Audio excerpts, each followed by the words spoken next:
Sweet potato pancake করতে গেলে বা রাঙা আলু পরোটা করতে গেলে রাঙা আলু নিয়েছি, ভালো করে সেদ্ধ করে নিয়েছি। এগুলো খোসাটা ছাড়িয়ে ম্যাশ করে নিচ্ছি। এগুলো প্রথমে ছুরি দিয়ে কেটে নিচ্ছি।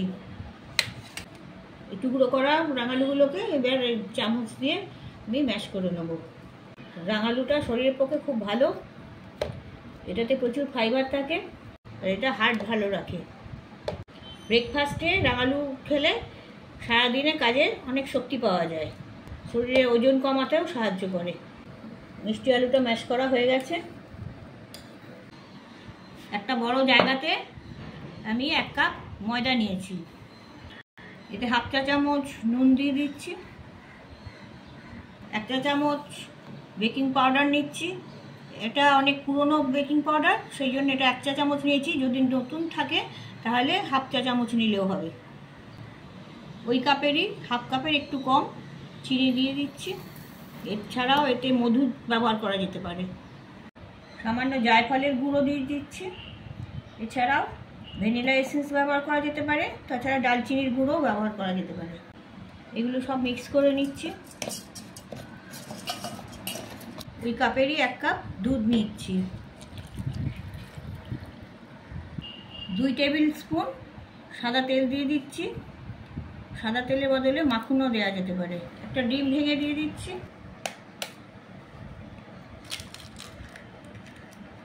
এটা মিক্স করে দিচ্ছি।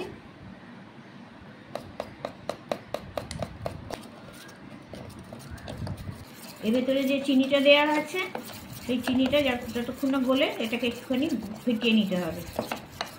এমনি বড় দানা চিনির বদলে যদি পাউডার সুগার দেন তাহলে তাড়াতাড়ি গলে যাবে। একবারে বেশি দুধ দিইনি, আরও 1/2 কাপ দুধ এর সাথে মিশিয়ে নিলাম। এবার আলু পেস্টটা দিয়ে দিচ্ছি।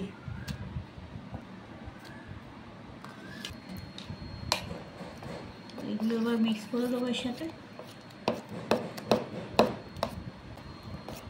রাঙালুগুলো যদি সামান্য কোনো ডালা থাকে তাহলে সেটা অসুবিধা হবে না।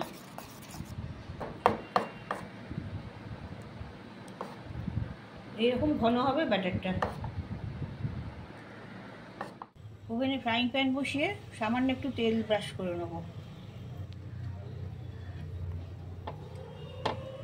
এটা খুব হালকা আছে করতে হবে, তা নাহলে এটা ভেতর থেকে রান্না হবে না আর উপরটা পুড়ে যাবে।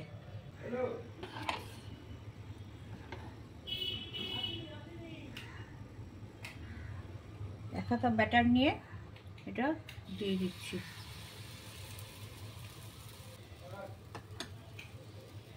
এটা খুব আস্তে আস্তে হতে দিতে হবে।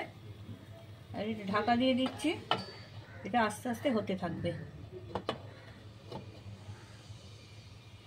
1 মিনিট পরে ঢাকনাটা খুলছি। অনেকটা ব্যাটারটা টেনে গেছে আর উপরে কিছু বাবলস এসছে। যখন এইরকম বাবলস আসবে তখন এটা আস্তে করে উল্টে দিতে হবে।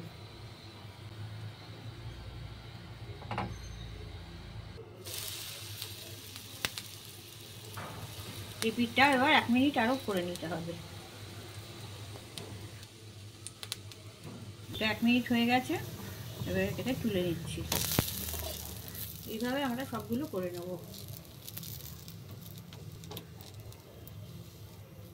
ডেকোরেশনের জন্য কিছু কলা পাতলা করে কেটে রেখেছি, এগুলো হালকা করে ভেজে নেব। এতে যে সুগারটা আছে এগুলো ভাজার সময় এগুলো ক্যারামেলাইজ হয়ে যাবে। এবার এগুলোকে আমি উল্টে দিচ্ছি। সামান্য একটু লালচে ভাব এলেই এগুলোকে তুলে দিতে হবে। প্যানকেকগুলো সার্ভ করবার সময় যে কলাগুলো ভাজা হয়েছিল সেইগুলো এরকমভাবে সাজিয়ে দেবেন। এরপরে উপর থেকে মধু ছড়িয়ে দিচ্ছি।